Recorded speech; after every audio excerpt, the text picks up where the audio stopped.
السلام علیکم دوستو، آج ہم ایک ایسے غذائی عنصر پر بات کریں گے جو کہ رواں موسم میں وافر مقدار میں پایا جاتا ہے، جو موجودہ ماحولیاتی آلودگی جو ہے یا یہ جو سانس کا مسئلہ ہے، گلے کا مسئلہ ہے، گلے میں خراش ہے، کھانسی ہے، اس میں وہ بہت معاون ہے۔ اگر ہم اس کا استعمال باقاعدگی سے شروع کر دیں تو الحمدللہ آپ بہت سارے جو موسمی مسائل ہیں ان سے محفوظ ہو جائیں گے۔ رواں سال آپ نے دیکھا وہ گلے کے مسائل ہیں، ناک کے مسائل ہیں، سانس میں تنگی کا مسئلہ ہے، ماحولیاتی آلودگی میں اضافہ ہونے کی وجہ سے خشک کھانسی ہے جو پیچھے نہیں چھوڑ رہی۔ تو ایسے میں یہ پھل جو ہے یہ اللہ تعالیٰ کی ایک بے مثال نعمت ہے، لیکن ہم میں سے اکثریت کو یہ پتہ ہی نہیں کہ ہمارے ارد گرد پائے جانے والے جو غذائی اجزاء ہیں، جو اللہ تعالیٰ کی نعمتیں، اللہ تعالیٰ کے جو انعام، جو اللہ تعالیٰ کے احسان ہیں انسان پر، ان کے مزاج کا نہیں پتہ، ان کے استعمال کا نہیں پتہ، ان کے خواص کا نہیں پتہ۔ تو ناظرین، جو لوگ ہمارے چینل پہ نئے ہیں وہ چینل کو سبسکرائب کر لیں اور نوٹیفیکیشن کا بٹن بھی دبا لیں تاکہ ہماری ہر آنے والی آپ تک پہنچ سکے۔ آج ہم بات کریں گے بیر، ایک عام میدانی علاقوں میں ہر طرف پائے جانے والا ایک پھل ہے۔ بیر خود رو بھی ہوتا ہے، بیری کے پودے جھاڑی نما بھی ہوتے ہیں، اور جب سے یہ دنیا کمرشلزم میں بدلی ہے تو اب بہت سے لوگوں نے بیری کو بطور کمرشل یا کاروبار کے طور پہ بیری کے پودوں کو لگانا شروع کر دیا، اور یہ بیر جو ہیں یہ پیون یا جنہیں ہم سیو کہتے ہیں، اور یہ پیوند کر کے مختلف قسمیں بھی بیروں کی جو اب ہیں وہ ایجاد ہو چکی ہیں، دریافت ہو چکی ہیں، اور ان کے ذائقے میں،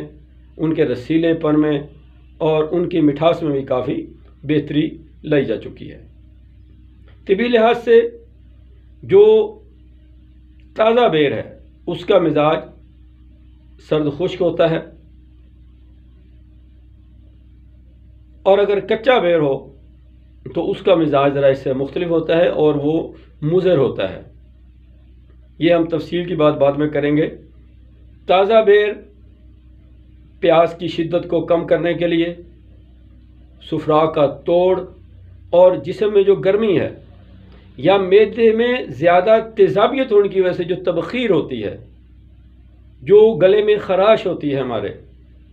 یہ جو کھانسی کا مسئلہ، ایسے افراد جو غلبہ سفرا کی وجہ سے انتڑیوں کی خشکی میں مبتلا ہیں اور ان کو قبض کا مسئلہ ہے، اگر وہ لوگ تازہ بیر، پکے ہوئے بیر کچے نہیں ہونے چاہیے، اگر وہ اپنے مقدور بھر کھاتے ہیں، اپنی گنجائش کے مطابق استعمال کرتے ہیں، تو ان کو اجابت بھی کھل کے ہوتی ہے۔ ان کے گلے میں جو بھاری پن ہے، یہ گلے میں جو خراش کا ہونا ہے یا جو خشک کھانسی کا ہونا ہے، اس سے بھی ان کو نجات ملتی ہے۔ بڑا دلچسپ واقعہ، ہم اس دن بازار گئے تو ایک بیر فروش سے ہم نے بیر کی قیمت پوچھی تو انہوں نے ہمیں بتایا جی 200 روپے کلو۔ تو ہم نے ذرائع فنن کہا کہ بھئی یہ بیر نہ ہوئے، یہ تو سیب ہو گئے۔ تو انہوں نے بڑے حکیمانہ اور عالمانہ انداز میں ہمیں، بڑے رازدارانہ انداز میں بتایا کہ پاجی یہ بڑے فائدے نے،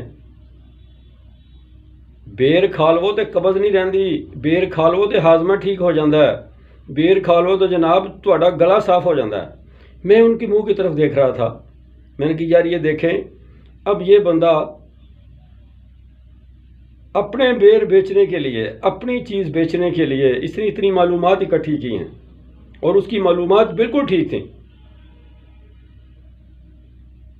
تو دوستو، ابھی رواں موسم میں بیر بہت ہیں۔ اگر آپ چاہتے ہیں کہ آپ گلے کے مسائل سے، یہ جو گلے میں ہر وقت خراش، بلغم، اور جسے نہیں کہتے، ہمارے ایک دوست اس دن فون ہے وہ کہتے ہیں یار کتا کھنگ کہ جان ہی نہیں چھڑ دی، تو میرے بھائی اس کتے کھنگ سے پیچھا چھڑانے کے لیے آپ پکے ہوئے بیر کھائیں،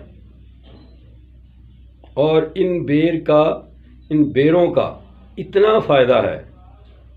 کہ یہ آپ کے مزاج میں جن لوگوں کو بہت پیاس لگتی ہے یہ اس پیاس کو بھی ختم کرتے ہیں، جس میں جن لوگوں کو گرمی زیادہ فیل ہوتی ہے اس گرمی کا بھی خاتمہ کرتے ہیں۔ حتیٰ کہ ہم جب بیر کے متعلق تحقیق کر رہے تھے تو اس میں مصنفین نے لکھا کہ یہ جو تبخیر ہے معدے کی، وہ تبخیر جس سے سر چکراتا ہے، اکثر لوگ کہتے ہیں کہ جی میں جب اٹھتا ہوں تو مجھے چکر آتے ہیں، یا میں لیٹ کے اٹھتا ہوں تو مجھے چکر آتے ہیں، تو بہت سے ماہرین یہ سمجھتے ہیں بخارات زیادہ پیدا ہوتے ہیں تبخیر کے، اس سے بھی آپ کو چکر آنے شروع ہو جاتے ہیں۔ تو بیر کے استعمال سے آپ کے معدے کی تبخیر بھی کم ہوتی ہے، آپ کو قبض سے نجات ملتی ہے، آپ کو سانس کے مسائل سے چھٹکارا ملتا ہے، آپ کے جو گلے کا مسئلہ جس طرح گلے میں ورم ہے، حتیٰ کہ کچھ مصنفین نے تو یہاں تک لکھا کہ خناک وہ جو جنگلی بیر ہیں ان کے استعمال سے تو یہ ہوتا ہے کہ آپ کی آواز بڑی صاف ہو جاتی ہے، آپ کے گلو میں جو ہے سوز اور ترنم میں اضافہ ہو جاتا ہے۔ تو دوستو، اللہ تعالیٰ نے ہمارے ارد گرد جتنی بھی نعمتیں ہمارے لیے دنیا میں اتاری ہیں ہمیں ان سے فائدہ اٹھانا چاہیے۔ ہمیں وہ تمام اشیاء، وہ تمام خورد و نوش کے اجزاء جو ہم استعمال کرتے ہیں،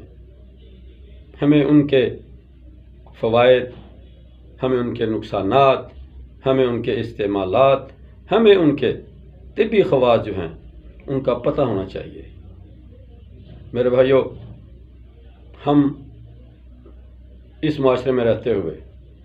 اچھے سے اچھے جوتا جو ہے اس کا پتہ ہے ہمیں کون سے برانڈ کا جوتا اچھا ہے، کون سے برانڈ کا کپڑا اچھا ہے۔ تو دوستو، ہمیں یہ بھی پتہ ہونا چاہیے کہ کھائے جانے والی کون سی غذا کے کیا فوائد ہیں، یہ ہمارے جسم پہ کیا اثرات مرتب کرے گی۔ ایمانداری کی بات ہے، تھوڑا سا تکلف کر لیں، آپ لاتعداد بدنی مسائل سے بچ جائیں گے۔ ابھی کل ہم نے یہاں ایک دوست کے پاس ہم ناشتہ کرنے گئے تو وہاں ایک صاحب ناشتہ کر رہے تھے۔ اب میں نے اللہ اپنے حفظ و امان میں رکھے عجیب نظارہ دیکھا کہ انہوں نے ناشتہ شروع کرنے سے پہلے بھی 2-3 گولیاں کھائیں۔ اب ناشتہ مکمل ہو گیا، اس کے بعد بھی انہوں نے 2-3 دوائیں جو وہ ٹیبلٹ اور کیپسول کھائے۔ تو میں اللہ تعالیٰ کے ہاں سر بسجود ہونے کے ساتھ ساتھ اس احساس تشکر میں بھی ڈوب گیا کہ اللہ تعالیٰ نے انسان کو دماغ، شعور اور عقل جیسی نعمتوں سے نواز کر کتنا بڑا احسان عظیم فرمایا، انسان کو اپنے اچھے برے کی تمیز سکھائی۔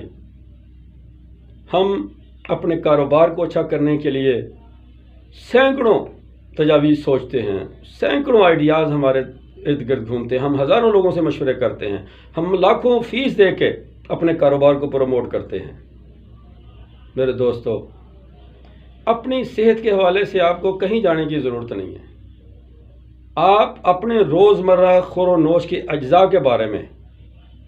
معلومات حاصل کر لیں، کون سی غذا میں صفرا ہے، سودا ہے، آپ کے مزاج کے مطابق کیا چیزیں ہیں، آپ کے مزاج کے کون سی چیزیں موافق نہیں ہیں۔ تو میرا خیال ہے آپ 2-4 ہفتوں میں یہ ساری جو کیمسٹری ہے، یہ جتنی بڑی سائنس ہے جو غذا کی، اس کو آپ سمجھ جائیں گے۔ بس ایک چھوٹی سی نوٹ بک بنائیں، اس پہ لکھنا شروع کر دیں کہ اگر آج آپ نے بھنڈی توری کھائی تو اس کے کھانے سے آپ کے جسم پہ کیا اثرات ہے، آپ نے چاول کھائے کیا اثرات ہے، آپ نے گھیا کدو کھایا کیا اثرات تھے، اچھے تھے یا غیر مناسب تھے۔ جس طرح بھی تھا آپ اس کو نوٹ کرتے جائیں، اور وہ تمام غذائیں جن کے اثرات آپ کی صحت پر مناسب نہیں تھے ان کو تھوڑا سا کم کرتے جائیں، اور جن غذائی اجزاء کے استعمال کے بعد آپ کے جسم میں تر و تازگی آئی، حشاشیت و بشاشیت آئی، آپ ان میں اضافہ کرتے جائیں۔ تو میرا خیال ہے یہ بہت تھوڑے وقت میں آپ کو اپنی غذا کے مفید، صحت مند اور مضر ہونے کا مکمل